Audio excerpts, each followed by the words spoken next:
ফের একবার নজর রাখতে হয় বাংলার দিকে, কারণ 26,000 চাকরি বাতিল।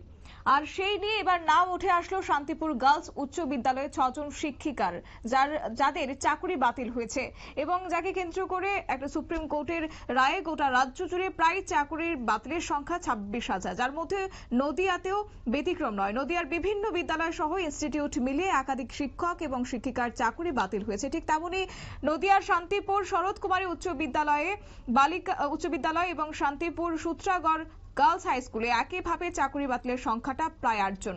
নদিয়ার শান্তিপুর সূত্রাগড় গার্লস হাই স্কুলের বিভিন্ন বিভাগে 6 জন শিক্ষিকার চাকরি বাতিল হয় বলে জানা গেছে সূত্রে। এই পরিস্থিতিতে স্কুলের পঠন পাঠন কিভাবে চলবে সেই নিয়ে এবার চিন্তায় রয়েছেন প্রধান শিক্ষক থেকে শুরু করে যারা শিক্ষিকারা রয়েছেন প্রত্যেকেই। কি রয়েছে বক্তব্য শুনুন। গোটা রাজ্য জুড়ে যে পরিস্থিতি এখন রয়েছে, এই যে 26,000 যে চাকরি বাতিল, নদিয়াতেও কিন্তু ব্যতিক্রম নয়। সেখানে একাধিক স্কুল এবং ইনস্টিটিউট, সেখানেও প্রচুর শিক্ষক এবং শিক্ষিকা কিন্তু চাকরি বাতিল হয়েছে।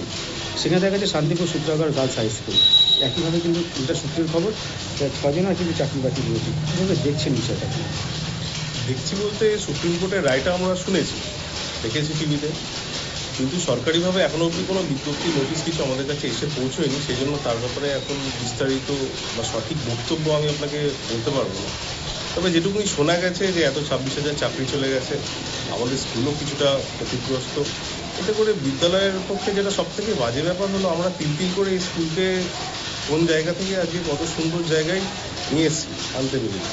এর পরিকাঠামোগত যা অবস্থা ছিল বিগত দিনে, তার থেকে আজকে বিদ্যালয় অনেক সুনামের সাথে এগিয়ে চলেছে। এই জায়গায় এরকম এটা একটা অপূরণীয় ক্ষতি হয়ে গেল শিক্ষক, মানে আমাদের বাচ্চাদের ক্ষেত্রে, তাদের পঠন পাঠনের ক্ষেত্রে এটা একটা ক্ষতি হয়ে গেল। বিভিন্ন স্কুলে এইভাবে দেখা যাচ্ছে যে বিদ্যালয়ের পঠন পাঠনের ক্ষেত্রে বাচ্চাদের জন্য একটা ভীষণভাবে ক্ষতিগ্রস্ত হয়ে গেল। আচ্ছা, এই যে যারা যোগ্য অযোগ্য, তার মধ্যে কি মুখ্যমন্ত্রী কিন্তু আশ্বস্ত করেছেন যে এটা কিন্তু একটা বিচার চলবে এবং তিনি প্রত্যেক চাকরি যারা গেছে তাদের পাশে রয়েছেন। অর্থাৎ আপনাদের স্কুলে যেটা জানা যাচ্ছে 6 জন, সেটা নাম না করেও তো 6 জনের যে একটা জানতে পেরেছেন, তাদের এখন বর্তমান কি পরিস্থিতি? দেখুন, এই বিষয়টা আসার পর থেকে যাদের সাথে ঘটে গেছে, এটা শিক্ষক, অর্থাৎ 26,000 চাকরি বাতিল এবং একদিকে যেমন স্কুলের পঠন পাঠন, পাশাপাশি যারা ছাত্রছাত্রীরা রয়েছে তাদের ভবিষ্যৎ প্রশ্নচিহ্নের মুখে, অনিশ্চয়তার মধ্যে, অন্যদিকে বর্তমান পরিস্থিতিতে প্রত্যেকটি পরিবার মানসিকভাবে ভেঙে পড়েছে। ভবিষ্যতের কথা ভেবে কি করবেন সেটাই বুঝতে পারছে না। যদিও এই নিয়ে আগামী 7 তারিখ রাজ্যের মুখ্যমন্ত্রী মমতা বন্দ্যোপাধ্যায় প্রত্যেকের সাথে একটি আলোচনা করবে বলে জানিয়েছেন। সংবাদ আপাতত এই পর্যন্তই। পরবর্তী আপডেটের জন্য চোখ রাখুন শুধুমাত্র নিউজ ভ্যানগার্ডের পর্দায়। নমস্কার।